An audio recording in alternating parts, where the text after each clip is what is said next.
ਵਾਹਿਗੁਰੂ ਜੀ ਕੀ ਫਤਿਹ ਜੀ। ਅੱਜ शहीदी पुरब गुरु अर्जन पातशाह का है और एक ऐसा नवा राह जिहदी नींव गुरु नानक पातशाह ने रखी सीगी उसनूं अगे चलाते हुए पंजवें गुरु नानक ने सानू गुरु ग्रंथ साहिब की सिरजना करके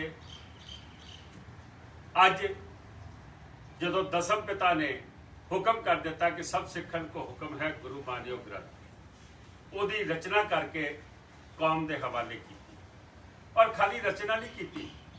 गुरु अर्जन पातशाह ने जदों गुरु ग्रंथ साहिब की संपादना हो गई तो वो चाहते तो प्रकाश अकाल तक कोठा साहब हो सकता सीगा, लेकिन कोठा साहब दे विच उन्होंने उन्होंने प्रकाश नहीं किया। दरबार साहब के जिथे आप सुशोभित होंदे सीगे उस जगह के उत्ते गुरु ग्रंथ साहब का प्रकाश किया और आप थले बैठते सन, चबर करते सन।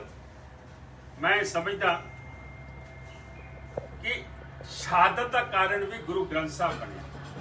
जदों जहांगीर नूं ये दस्या गया कि सिख धर्म के ये जिहड़े पंजवें गुरु नानक ने उन्होंने एक ऐसी मुकद्दस ग्रंथ बनाया जिसनों हिंदू मुसलमान सिख सारे नतमस्तक होंदे ने और बहुत वड्डी गिनती दे विच मुस्लिम समाज जिहड़ा है वो भी उत्थे पहुंचा।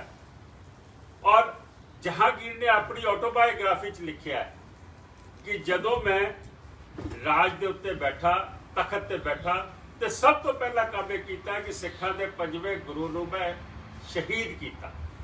यह भी हुक्म सी, कहते कोई महापुरुष इंसान जिहड़ा होवे उसका लहू थले नहीं डिगना चाहिए।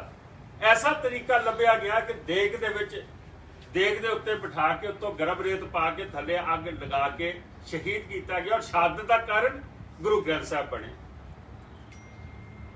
यह भी आख्या गया कि यार 2 लाख रुपया जुर्माना जमा करा दो, नहीं तो शहीदी का जाम पियो। गुरु साहब ने शहादत देनी प्रवान की, लेकिन एक टका सरकार नूं नहीं दिता। जिदा अज कईयां दे बयान तुसीं देख रहे हो कि सरकार नूं पैसा सौरा दे दिता जाए। मैं समझदा अपने मुद्दे ते आइए। गुरुद्वारा कमेटी ने पिछले महीने भगत नामदेव जी की बाणी का एक जदों हुक्मनामा आंदा है उहदी जिहड़ा ट्रांसलेशन है, उहदी व्याख्या जिहड़ी बाहर बोर्ड ते लिखी जाती है, हिंदी दे विच अर्थां दे अनर्थ कर दिते। जिस गल नूं कदी भगत नामदेव ने नहीं मनिया उहदे वो अर्थ कर दिते। जिस अर्थ नूं कदी गुरु नानक पातशाह ने नहीं मनिया कि गुरु नानक पातशाह ने मूल मंत्र दे विच रब दा जो उन्होंने विश्व दे विच आना, उन्होंने प्रगट होना, वो सारी चीज़ दसी। ये मूल मंत्र तो परे चले गया जो थले लिखा गया। इसने गुरु अर्जन पातशाह की संपादकी के उत्ते, संपादन के उत्ते क्वेश्चन मार्क लगाता। गुरु अर्जन पातशाह ने जदों गुरु ग्रंथ साहिब की संपादना की तो कई भगतां दी, पीरां दी, पैगंबरां दी उन्होंने बाणी इकट्ठी की, कसवटी बनाई सी कि इस कसवटी के उत्ते बाणी दर्ज होएगी तो इस कसवटी ते जिहड़ी नहीं उतरेगी वो नहीं होएगी। जिहड़ी चीज़ नूं रिजेक्ट किया गुरु अर्जन पातशाह ने, दिल्ली गुरुद्वारा कमेटी ने उही अर्थ लिख दिते जो ना गुरु ग्रंथ साहब दे उहदे विच आंदे ने। गुरु अर्जन पातशाह की संपादकी के उत्ते सवाल खड़े कर दिते। और इसे तरीके नाल ही मैं समझदा वां कि जिहड़े होर भगत सी, हुण जिवें भगत पीलू दे, भगत कान्हा दे, शाह हुसैन की बाणी गुरु अर्जन पातशाह ने रिजेक्ट की सी क्योंकि उस कसवटी ते नहीं उतरती सी। इन्होंने वो बाणी के अर्थ किए ने सीसगंज साहब शहीदी स्थान से, जिहड़े मैं समझदा कि इन्होंने बिल्कुल अनर्थ कर दिते। असी क्योंकि जदों ये सारा कुछ साडे नोटिस आया, असी रिसर्च की, सार परमिंदर सिंह होरां ने इस ते काफ़ी खोज की। सार चमन सिंह साडे नाल बैठे ने, जिहड़े मैं समझदा कि धर्म दे विच एक अपना मुकाम रखते हैं। असी ਇਹਨਾਂ ਤੋਂ ਉਹ ਕਿੱਥੋਂ ਇਹ ਅਰਥ ਲਾਏ ਨੇ, ਅਸੀਂ ਇਸ 'ਚ ਲੱਗੇ ਸੀਗੇ। ਅਸੀਂ ਉਹ ਸਾਈਟ ਲੱਭ ਲਈ, ਆਹ ਸਾਈਟ ਹੈ, ਇਹਦਾ ਨਾਂ ਹੈਗਾ sikhknowledge.org। ਇਹ sikhknowledge.org ਤੁਸੀਂ ਜਾਓਗੇ, ਇਸ ਸਾਈਟ ਦੇ ਉੱਤੇ ਇਹਦੇ ਸਾਰੇ ਅਰਥ ਉਹੀ ਨੇ ਜੋ ਉਸ ਬੋਰਡ ਦੇ ਉੱਤੇ ਲਿਖ ਦਿੱਤੇ ਗਏ, ਸੇਮ ਉਹੀ ਅਰਥ ਨੇ। ਮੈਂ ਸਮਝਦਾ ਕਿ ਅਕਾਲ ਤਖਤ ਸਾਹਿਬ ਨੂੰ ਇਹ ਬੇਨਤੀ ਕਰਦੇ ਹਾਂ ਕਿ ਇਹੋ ਜਿਹੀਆਂ ਕਿੰਨੀਆਂ ਸਾਈਟਾਂ ਨੇ ਜਿਨ੍ਹਾਂ ਦੇ ਉੱਤੇ ਇਹੋ ਜਿਹੇ ਅਰਥ ਲਿਖੇ ਨੇ ਜਿਹੜੇ ਅਨਰਥ ਕਰਦੇ ਪਏ ਨੇ। ਇਹਨਾਂ ਦੇ ਪਿੱਛੇ ਕਿਹੜੀਆਂ ਤਾਕਤਾਂ ਨੇ ਜਿਹੜੀਆਂ ਗੁਰੂ ਗ੍ਰੰਥ ਸਾਹਿਬ ਦੇ ਫਲਸਫੇ ਦੇ ਉਲਟ ਜਾ ਰਹੀਆਂ ਨੇ। ਅੱਜ ਅਸੀਂ ਸ਼ਹੀਦੀ ਗੁਰਪੁਰਬ ਮਨਾ ਰਹੇ ਹਾਂ। ਮੈਂ ਸਮਝਦਾ ਅੱਜ ਸਭ ਤੋਂ ਜ਼ਿਆਦਾ ਸੁਚੇਤ ਹੋਣ ਦੀ ਲੋੜ ਹੈਗੀ ਹੈ ਇਹਨਾਂ ਗੱਲਾਂ ਦੇ ਉੱਤੇ। ਮੈਂ ਪੁੱਛਣਾ ਚਾਹਨਾ ਦਿੱਲੀ ਸਿੱਖ ਗੁਰਦੁਆਰਾ ਪ੍ਰਬੰਧਕ ਕਮੇਟੀ ਤੋਂ ਕਿ ਤੁਸੀਂ ਜਿਹੜਾ ਉੱਥੇ ਅਰਥ ਲਿਖ ਦਿੱਤਾ, ਕਹਿੰਦੇ ਜੀ ਰਾਤੀ ਲਿਖਿਆ ਗਿਆ ਲੇਕਿਨ ਜਦੋਂ ਪਤਾ ਲੱਗਿਆ ਅਸੀਂ ਮਿਟਾ ਲਿਆ। ਜਿਹੜੀ ਫੋਟੋਗ੍ਰਾਫ ਹੈ ਉਹ ਦਿਨ ਦੀ ਹੈ। ਅੱਜ ਜਿਹੜਾ ਉੱਥੋਂ ਫੋਟੋ ਖਿੱਚ ਕੇ ਲੈ ਗਿਆ, ਅੱਜ ਤੋਂ 50 ਸਾਲ ਬਾਅਦ ਰੈਫਰੈਂਸ ਬਣ ਜਾਏਗਾ। ਉਹ ਆਖਣਗੇ ਕਿ ਸੀਸਗੰਜ ਸਾਹਿਬ ਤੇ ਅਰਥ ਲਿਖੇ ਸੀ, ਸਿੱਖ ਕਿੱਦਾਂ ਇਸ ਨੂੰ ਝੁਠਲਾ ਸਕਦੇ ਨੇ। ਇਹ ਸੀਸਗੰਜ ਤੇ ਪ੍ਰਮਾਣਿਤ ਜਗ੍ਹਾ ਹੈ, 9ਵੇਂ ਪਾਤਸ਼ਾਹ ਦਾ ਸ਼ਹੀਦੀ ਸਥਾਨ ਹੈ। ਇਹ ਜਿਸ ਨੂੰ ਕਹਿੰਦੇ ਨੇ ਪ੍ਰੈਸੀਡੈਂਟ ਬਣ ਜਾਏਗਾ, ਇਹ ਰੈਫਰੈਂਸ ਬਣ ਜਾਏਗਾ ਕਿ ਸੀਸਗੰਜ ਸਾਹਿਬ ਦੇ ਬਾਰੇ ਅਰਥ ਲਿਖੇ ਸੀਗੇ, ਇਸ ਕਰਕੇ ਇਹੀ ਅਰਥ ਠੀਕ ਨੇ। ਉਸ ਵੇਲੇ ਨਹੀਂ ਪਤਾ ਲੱਗੇਗਾ ਕਿ ਕੋਈ ਮਨਜੀਤ ਸਿੰਘ ਜਾਂ ਕੋਈ ਜਾਗੋ ਪਾਰਟੀ ਜਾਂ ਕੋਈ ਪਰਮਿੰਦਰ ਸਿੰਘ ਜਾਂ ਚਮਨ ਸਿੰਘ ਜਾਂ ਜਿਹੜੇ ਸੱਜਣ ਬੈਠੇ ਨੇ ਜਾਂ ਸਾਡੇ ਤੋਂ ਇਲਾਵਾ ਹੋਰ ਇਸ਼ੂਜ਼ ਜਿਨ੍ਹਾਂ ਨੇ ਚੁੱਕੇ ਨੇ, ਇਹ ਕਿਸੇ ਨੂੰ ਪਤਾ ਹੋਏਗਾ ਕਿ ਇਸ ਇਸ਼ੂ ਦੀ ਨਿਖੇਧੀ ਹੋਈ ਸੀ। ਕਮੇਟੀ ਨੇ ਕੀ ਕੀਤਾ? ਕਮੇਟੀ ਨੇ ਹੈੱਡ ਗ੍ਰੰਥੀ ਸਾਹਿਬ ਅੱਗੇ ਕਰ ਦਿੱਤੇ। ਹੈੱਡ ਗ੍ਰੰਥੀ ਸਾਹਿਬ ਤੋਂ ਮਾਫੀ ਨਹੀਂ ਮੰਗੀ ਕਿਸੇ ਨੇ, ਨਾ ਕਮੇਟੀ ਦੇ ਅਹੁਦੇਦਾਰ ਨੇ ਨਾ ਹੈੱਡ ਗ੍ਰੰਥੀ ਸਾਹਿਬ ਨੇ। ਉਹਨਾਂ ਨੇ ਆ ਕੇ ਸਪਸ਼ਟੀਕਰਨ ਕੀ ਦਿੱਤਾ? ਸਪਸ਼ਟੀਕਰਨ ਇਹ ਦਿੱਤਾ ਜੀ ਕਿ ਕੋਈ ਪ੍ਰੇਮੀ ਆ ਕੇ ਲਿਖ ਗਿਆ। ਮੈਨੂੰ ਇਹ ਦੱਸਿਆ ਜਾਵੇ ਅਸੀਂ ਪ੍ਰੇਮੀ ਨੂੰ ਕਿੱਦਾਂ ਅਲਾਉ ਕਰ ਦਿੱਤਾ ਕਿ ਇਹੋ ਜਿਹੇ ਅਰਥਾਂ ਦੇ ਅਨਰਥ ਕਰਨ ਦਾ। ਇੰਨੀ ਵੱਡੀ ਚੀਜ਼ ਗੁਰੂ ਦੀ ਬਾਣੀ ਦੇ ਨਾਲ ਐਡਾ ਵੱਡਾ ਤੁਸੀਂ ਮਖੌਲ ਕਰਦੇ ਹੋ। ਅੱਜ ਤੁਸੀਂ ਕਹਿੰਦੇ ਹੋ ਲੱਖ ਬੰਦੇ ਨੂੰ ਤੁਸੀਂ ਲੰਗਰ ਛਕਾ ਰਹੇ ਹੋ ਤੇ ਤੁਹਾਡੇ ਕੋਲ ਗੁਰੂ ਮਹਾਰਾਜ ਦੇ ਹੁਕਮਨਾਮੇ ਨੂੰ ਸਾਂਭਣ ਵਾਸਤੇ ਬੰਦਾ ਹੈ ਨਹੀਂਗਾ, ਉਹਨੂੰ ਲਿਖਣ ਵਾਸਤੇ ਬੰਦਾ ਹੈ ਨਹੀਂ। ਜੇ ਨਹੀਂ ਹੈਗਾ ਸੀ ਤੇ ਲਿਖਿਆ ਕਿਉਂ? ਇਹਨੂੰ ਕਿੰਨੇ ਆਰਡਰ ਕੀਤਾ? ਔਰ ਇਸ ਵੈਬਸਾਈਟ ਨੂੰ ਗੁਰਦੁਆਰਾ ਕਮੇਟੀ ਨੇ ਕਿੱਦਾਂ ਜਿਹਨੂੰ ਕਹਿੰਦੇ ਨੇ ਅਥੈਂਟਿਸਿਟੀ ਦੇ ਦਿੱਤੀ। ਜਿਹੜੇ ਅਸੀਂ ਤਾਂ ਥੋੜੀ ਜਿਹੀ ਪੜ੍ਹੀ ਹੈ, ਇਹ ਸਾਰੀ ਪੜ੍ਹਨ ਵਾਲੀ ਹੈ। ਅਸੀਂ ਇਹਦੇ ਖਿਲਾਫ FIR ਦੇਣ ਲੱਗੇ ਹਾਂ। ਅਸੀਂ ਥਾਣੇ ਦੇ ਵਿੱਚ ਇਹਦੇ ਖਿਲਾਫ ਕੰਪਲੇਂਟ ਦੇ ਰਹੇ ਹਾਂ। ਹੋਰ ਵੀ ਜਿਹੜੀਆਂ ਸਾਈਟਾਂ ਨੇ ਔਰ ਇਸ ਤੋਂ ਇਲਾਵਾ ਜਿਹੜੀਆਂ ਹੋਰ ਸਾਈਟਾਂ ਨੇ ਉਹਨਾਂ ਦੇ ਖਿਲਾਫ ਵੀ ਦੇ ਰਹੇ ਹਾਂ। ਅਸੀਂ ਜਥੇਦਾਰ ਅਕਾਲ ਤਖਤ ਸਾਹਿਬ ਨੂੰ ਅਪੀਲ ਕਰਦੇ ਹਾਂ ਕਿ ਸਿਰਫ SGPC ਜਿਸ ਨੂੰ ਪ੍ਰਮਾਣਿਤ ਕਰੇ, ਉਹ ਅਰਥ ਜਿਹੜੇ ਨੇ ਉਹ ਗੁਰੂ ਘਰਾਂ ਦੇ ਬਾਹਰ ਹੁਕਮਨਾਮੇ ਦੀ ਟ੍ਰਾਂਸਲੇਸ਼ਨ 'ਚ ਲਿਖੇ ਜਾਣੇ ਚਾਹੀਦੇ ਨੇ। ਮੈਂ ਸਮਝਦਾ ਕਿ ਜ਼ਿੰਮੇਵਾਰੀ ਬਣਦੀ ਅਕਾਲ ਤਖਤ ਸਾਹਿਬ ਦੇ ਜਥੇਦਾਰ ਸਾਹਿਬ ਦੀ। ਨਹੀਂ ਤੇ ਇਸ ਤਰੀਕੇ ਨਾਲ ਜਿਹੜੀ ਸੋਚ ਦੇ ਖਿਲਾਫ ਗੁਰੂ ਨਾਨਕ ਪਾਤਸ਼ਾਹ ਤੋਂ ਲੈ ਕੇ ਦਸਮ ਪਿਤਾ ਤੱਕ ਸਿੱਖ ਗੁਰੂ ਇੱਕ ਨਵਾਂ ਫਲਸਫਾ ਦੇ ਕੇ ਗਏ ਸੀ, ਇਹ ਉਸ ਦੇ ਹੀ ਉਲਟ ਚਲੇ ਗਿਆ ਸਾਰਾ ਕੁਝ। ਔਰ ਦੂਜੀ ਗੱਲ, ਮੈਂ ਜਥੇਦਾਰ ਅਕਾਲ ਤਖਤ ਸਾਹਿਬ ਨੂੰ ਵੀ ਬੇਨਤੀ ਕਰਾਂਗਾ, ਇਸ ਮਸਲੇ ਨੂੰ ਕੋਲਡ ਸਟੋਰੇਜ ਨਾ ਪਾ ਦੇਣਾ। ਇਹ ਬੜਾ ਗੰਭੀਰ ਮਸਲਾ ਜੇ ਅੱਜ ਤੁਸੀਂ ਇਸ ਦੇ ਉੱਤੇ ਐਕਸ਼ਨ ਨਾ ਲਿਆ ਤੇ ਮੈਂ ਸਮਝਦਾ ਕਿ ਆਉਣ ਵਾਲੇ ਸਮੇਂ ਦੇ ਵਿੱਚ ਸਾਰੇ ਥਾਵਾਂ ਤੇ ਉਹ ਚੀਜ਼ਾਂ ਲਿਖੀਆਂ ਜਾਣਗੀਆਂ ਜਿਸ ਨੂੰ ਗੁਰੂ ਨਾਨਕ ਸਾਹਿਬ ਨੇ, ਦਸਾਂ ਗੁਰੂਆਂ ਨੇ, ਗੁਰੂ ਗ੍ਰੰਥ ਸਾਹਿਬ ਨੇ ਨਖੇੜਿਆ, ਨਖੇਧੀ ਕੀਤੀ ਹੈ। ਮੈਂ ਪੁੱਛਣਾ ਚਾਹਨਾ ਦਿੱਲੀ ਗੁਰਦੁਆਰਾ ਕਮੇਟੀ ਜਿਹੜੀ ਹੈ ਉਹ ਕਿਹਦੀ ਜ਼ਿੰਮੇਵਾਰੀ ਫਿਕਸ ਕਰਦੀ ਹੈ?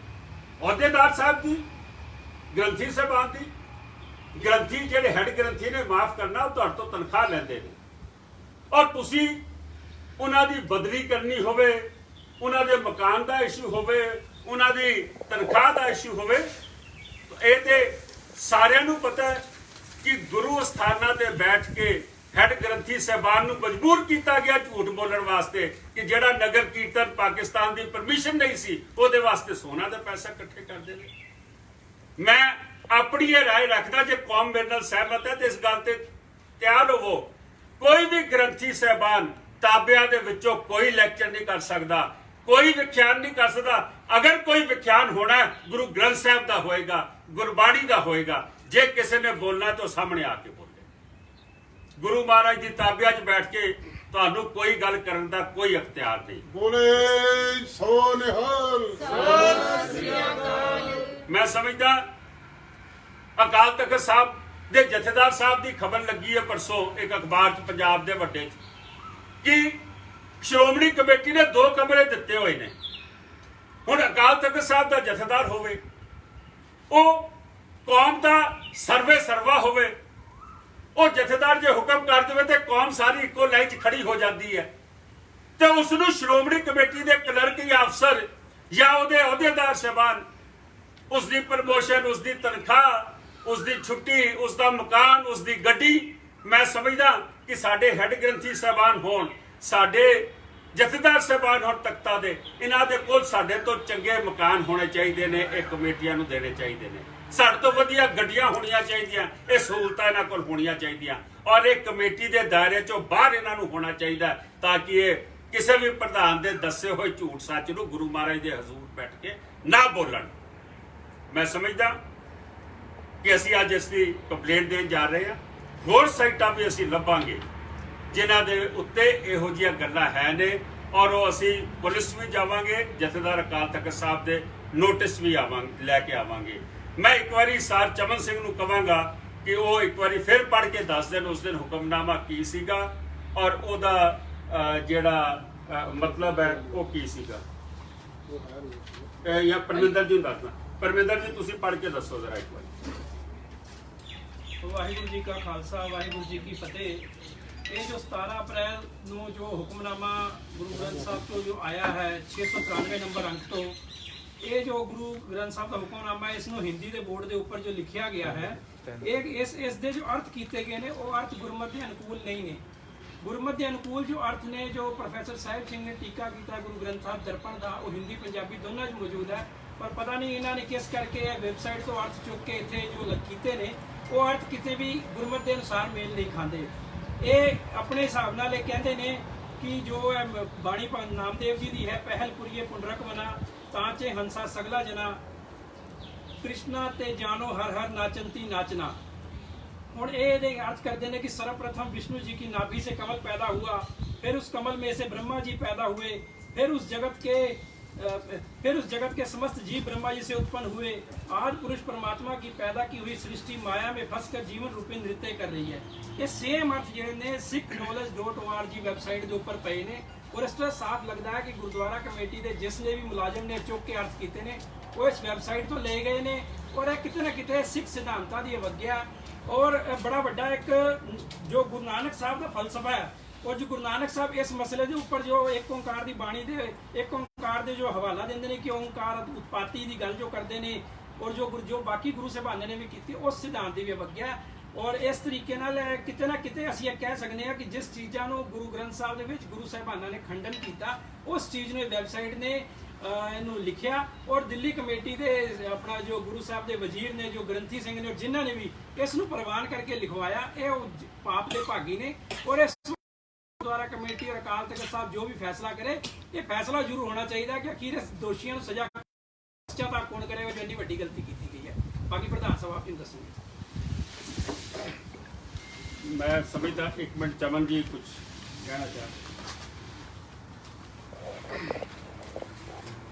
ਜਿਹੜਾ ਮਸਲਾ ਹੈ ਇੱਕ ਬਹੁਤ ਹੀ ਗੰਭੀਰ ਮਸਲਾ ਹੈ ਔਰ ਇਸ ਮਸਲੇ ਤੇ ਜਿਸ ਨੂੰ ਅਸੀਂ ਬੜਾ ਸੀਰੀਅਸ ਲਿਆ ਔਰ ਇਸ ਮਸਲੇ ਤੇ ਗੁਰਦੁਆਰਾ ਇਤਿਹਾਸਕ ਗੁਰਦੁਆਰਾ ਸੀਸਗੰਜ ਸਾਹਿਬ ਨੌਵੇਂ ਪਾਤਸ਼ਾਹ ਦਾ ਉਸ ਜਗ੍ਹਾ ਤੇ ਇੱਕ ਹੁਕਮਨਾਮਾ ਗੁਰਬਾਣੀ ਦਾ ਆਵੇ और कोई इंसान आन के प्रेमी लिख जाए और असी अर्थां दे नर्थ हो जाण गुरु ग्रंथ साहब की बाणी दे भगत नामदेव जी जेड़ा हुक्म करते जेड़ा शब्द लिखते हैं वो शब्दों के अनर्थ हो जाण गुरुद्वारा सीसगंज साहब और इस नूं हल्की गल लै लीए।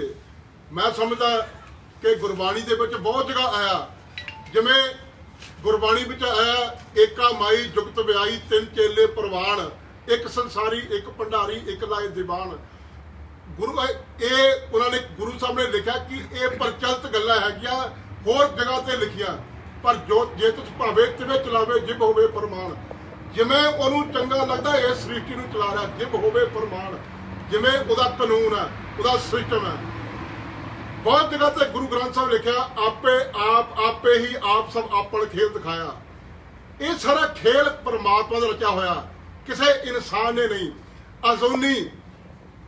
ਅਜ਼ੂਨੀ ਦਾ ਕੀ ਮਤਲਬ ਹੈ? ਪਰਮਾਤਮਾ ਜੂਨਾ ਚਾਹੁੰਦਾ ਹੀ ਨਹੀਂ ਹੈ। ਸਹਿਬੰਗ ਆਪਣੇ ਆਪ ਤੋਂ ਪ੍ਰਕਾਸ਼ਮਾਨ ਹੈਗਾ। ਪਰਮਾਤਮਾ ਆਪਣੇ ਸਭੇਮਾਨ ਹੈਗਾ, ਆਪਣੇ ਆਪ ਤੋਂ ਪ੍ਰਕਾਸ਼ਮਾਨ ਹੈਗਾ। ਗੁਰੂ ਸਾਹਿਬ ਆਪੇ ਕਰੇ ਕਰਾਏ ਕਰਤਾ, ਕਿਸ ਨੂੰ ਆਖ ਸੁਣਾਈਏ, ਦੁੱਖ ਸੁੱਖ ਤੇਰੇ ਭਾਣੇ ਹੋਵੇ ਕਿੱਥੇ ਜਾਏ ਰਵਾਈਏ। ਜੇ ਪਰਮਾਤਮਾ ਹੀ ਸਭ ਕੁਝ ਕਰ ਰਿਹਾ ਹੈ ਤੇ ਜਾ ਕੇ ਰੋਈਏ ਕਿੱਥੇ? ਮੇਰੇ ਕਹਿਣ ਤੋਂ ਭਾਵ ਹੈ ਗੁਰਬਾਣੀ 'ਚ ਹਜ਼ਾਰਾਂ ਜਗ੍ਹਾ ਲਿਖਿਆ ਕਿ ਇਹ ਸੁਣੀਆਂ ਸੁਣਾਈਆਂ ਇਤਿਹਾਸਕ ਗੱਲਾਂ ਤੇ ਅਸੀਂ ਵਿਸ਼ਵਾਸ ਨਹੀਂ ਕਰਦੇ। ਅਸੀਂ ਵਿਸ਼ਵਾਸ ਕਰਦੇ ਹਾਂ ਕਿ ਜੋ ਗੁਰੂ ਸਾਹਿਬ ਨੇ ਲਿਖਿਆ, ਗੁਰੂ ਸਾਹਿਬ ਨੇ ਗੁਰਬਾਣੀ ਵਿੱਚ ਪਵਿੱਤਰ ਲਫ਼ਜ਼ ਜੋ ਲਿਖੇ ਆ ਉਹਨਾਂ ਤੇ ਅਸੀਂ ਚੱਲਣਾ। ਹੁਣ ਗੁਰੂ ਸਾਹਿਬ ਕਈ ਗੁਰੂ ਗੋਬਿੰਦ ਸਿੰਘ ਵੀ ਮਾਰੇ ਲਿਖਦੇ ਆ, ਰਾਮ ਰਹੀਮ ਪ੍ਰਾਣ ਕਰਾਣ ਅਨੇਕ ਕਹੇ ਮਤ ਏਕ ਨਾ ਮਾਨੋ, ਸਿਮਰਤ ਸ਼ਾਸਤਰ ਵੇਦ ਹੋਏ ਬੋ ਭੇਦ ਕਹੇ ਹਮ ਏਕ ਨਾ ਜਾਣੋ। ਮੇਰੇ ਕਹਿਣ ਤੋਂ ਭਾਵ ਹੈ ਕਿ ਸ਼੍ਰੀ ਅਕਾਲ ਤਖਤ ਸਾਹਿਬ ਨੂੰ ਇਹਦਾ ਸੰਗਿਆਨ ਲੈਣਾ ਚਾਹੀਦਾ। ਇਹ ਬਹੁਤ ਸੀਰੀਅਸ ਗੱਲ ਹੈ। ਔਰ ਦੂਸਰੀ ਗੱਲ ਕਿ ਇੱਕ ਗੱਲ ਅਸੀਂ ਸਮਝ ਲਈਏ, ਦੂਸਰੀ ਗੱਲ ਇਹ ਹੈ ਕਿ ਜੇ ਇਤਿਹਾਸਕ ਗੁਰਦੁਆਰਿਆਂ ਵਿੱਚੋਂ ਗੁਰਬਾਣੀ ਨੇ ਪ੍ਰਫੁੱਲਤ ਹੋਣਾ, ਇਤਿਹਾਸ ਨੇ ਪ੍ਰਫੁੱਲਤ ਹੋਣਾ, ਜੇ ਗੁਰਬਾਣੀ ਤੇ ਇਤਿਹਾਸ ਨੇ ਉੱਥੋਂ ਪ੍ਰਫੁੱਲਤ ਜਾਂ ਕੋਈ ਆਣ ਕੇ ਉੱਥੇ ਕੋਈ ਅਰਥਾਂ ਦੇ ਨਰਥ ਕਰ ਜਾਏ ਤੇ ਸਾਡੀ ਕਿੱਡੀ ਵੱਡੀ ਨਲਾਇਕੀ ਹੈ। ਇਹ ਗੁਰਦੁਆਰਾ ਕਮੇਟੀ ਨੂੰ ਦੀ ਜ਼ਿੰਮੇਵਾਰੀ ਬਣਦੀ ਹੈ। ਜੇ ਬਾਕੀ ਜਿਹੜੇ ਕੰਮ ਕੀਤੇ ਆ ਗੁਰਦੁਆਰਾ ਕਮੇਟੀ ਨੇ ਆਪਣਾ ਕ੍ਰੈਡਿਟ ਲੈਂਦੇ ਆ, ਤੇ ਜੇ ਕਿਤੇ ਅਰਥਾਂ ਦੇ ਨਰਥ ਹੁੰਦੇ ਤਾਂ ਕਹਿੰਦੇ ਕਿ ਉਹਦਾ ਨਾਂ ਇੱਕ ਪ੍ਰੇਮੀ ਲਿਖਿਆ। ਮੈਂ ਸਮਝਦਾ ਕਿ ਇਹ ਬੜੀ ਸੀਰੀਅਸ ਗੱਲ ਹੈ। ਸਾਨੂੰ ਇਹਨੂੰ ਸੀਰੀਅਸ ਲੈਣਾ ਪਏਗਾ। ਵਾਹਿਗੁਰੂ ਜੀ ਕਾ ਖਾਲਸਾ, ਵਾਹਿਗੁਰੂ ਜੀ ਕੀ ਫਤਿਹ। ਮੈਂ ਜਿਵੇਂ ਤੁਹਾਨੂੰ ਦੱਸਿਆ ਕਿ ਸਾਡੀ ਡਿਮਾਂਡ ਹੈ ਕਿ ਇਹੋ ਜਿਹੀ ਜਿਹੜੀਆਂ ਸਾਈਟਾਂ ਨੇ ਇਹਨਾਂ ਨੂੰ ਬੰਦ ਕਰਾਉਣਾ ਸ਼੍ਰੋਮਣੀ ਕਮੇਟੀ ਅਕਾਲ ਤਖਤ ਸਾਹਿਬ ਦਾ ਕੰਮ ਹੈ। ਅਸੀਂ ਥਾਣੇ 'ਚ ਕੰਪਲੇਂਟ ਦੇਣ ਜਾ ਰਹੇ ਹਾਂ ਇਸ ਜਿਹੜੀ ਮੈਂ ਤੁਹਾਡੇ ਅੱਗੇ ਨਾਮ ਪੜ੍ਹਿਆ ਹੈ। ਔਰ ਦੂਜੀ ਗੱਲ, ਗੁਰੂ ਗ੍ਰੰਥ ਸਾਹਿਬ ਛਾਪਣ ਦੀ ਜ਼ਿੰਮੇਵਾਰੀ SGPC ਜਾਂ ਦਿੱਲੀ ਕਮੇਟੀ ਕੋਲ ਹੈ। ਕਿਉਂ ਨਾ ਇਹ ਸਾਈਟ ਇੱਕ ਬਣਾਈ ਜਾਵੇ ਕਿ ਜਿਸ ਸਾਈਟ ਨੂੰ ਅਥੈਂਟਿਕੇਟ ਕਰ ਦਿੱਤਾ ਜਾਵੇ, ਅਥੈਂਟਿਕੇਟ ਕਰ ਦਿੱਤਾ ਜਾਵੇ ਕਿ ਜੇ ਕੋਈ ਅਰਥ ਲੈਣੇ ਨੇ ਤੇ ਆਪਾਂ ਨੇ ਉੱਥੋਂ ਹੀ ਲੈਣੇ ਨੇ। ਇਹ ਨਹੀਂ ਕਿ ਜਿਹੜਾ ਮਰਜ਼ੀ ਉੱਠ ਕੇ ਸਵੇਰੇ ਇੱਕ ਸਾਈਟ ਬਣਾਵੇ, ਉਹਦੇ ਜੋ ਮਰਜ਼ੀ ਪਾ ਦੇਵੇ, ਉਹਦੇ ਬਾਅਦ ਪਤਾ ਲੱਗੇ ਕਿ ਇੱਥੇ ਕਿਤੇ ਅਨਰਥ ਹੋ ਚੁੱਕਾ। ਖਾਲੀ ਇੱਥੋਂ ਤੱਕ ਨਹੀਂ, ਇਹ ਆਹਤ ਹੋਈਆਂ ਜਿਹੜੀਆਂ ਭਾਵਨਾਵਾਂ ਨੇ ਉਹ ਕੋਈ ਵੀ ਰੂਪ ਲੈ ਸਕਦੀਆਂ ਨੇ, ਉਹ ਉਗਰ ਰੂਪ ਲੈ ਸਕਦੀਆਂ ਨੇ। ਮੈਂ ਸਮਝਦਾ ਕਿ ਅਕਾਲ ਤਖਤ ਸਾਹਿਬ ਔਰ ਸ਼੍ਰੋਮਣੀ ਗੁਰਦੁਆਰਾ ਕਮੇਟੀ ਦੀ ਜ਼ਿੰਮੇਵਾਰੀ ਹੈ ਕਿ ਉਹ ਨਿਸ਼ਚਿਤ ਕਰ ਦੇਣ ਕਿ ਇਹਨਾਂ ਸਾਈਟਾਂ ਤੋਂ ਬਗੈਰ ਕਿਸੇ ਹੋਰ ਦੇ ਹੱਥ ਨਹੀਂ ਲਾਏ ਜਾਣ। ਵਾਹਿਗੁਰੂ ਜੀ ਕਾ ਖਾਲਸਾ।